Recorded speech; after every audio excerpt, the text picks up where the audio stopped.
wRC is essentially the same calculation, but communicated a little bit differently. We're going to add the league average back in so that we can estimate the total number of runs created by that player. This is the equation. Same as before, we're calculating how much better that player is than the league average. You can probably recognize this component from the earlier equation. But now, we're going to calculate the average number of runs per plate appearance.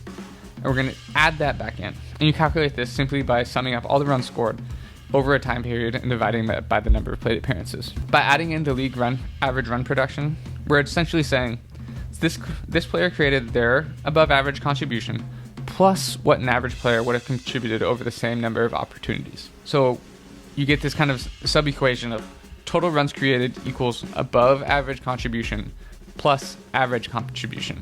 And that's how you get the total. So you can kind of interpret it a little bit differently by using our earlier equation. wRC is wRA plus the league runs per plate appearances times plate appearances, which is just league runs. Above average contribution plus average contribution. Like if you look at wRC, there's a guy, Carl Schwarber, who by traditional metrics is not that great, but he's really good at creating runs. And he's also really good at staying in the lineup. That's why he has such a high wRC value without being in the top 10 for wRAA. And you might see some names that we didn't see earlier in the WOBA numbers. You see Matt Olson, who's one of the top 10 hitters by wRAA and wRC.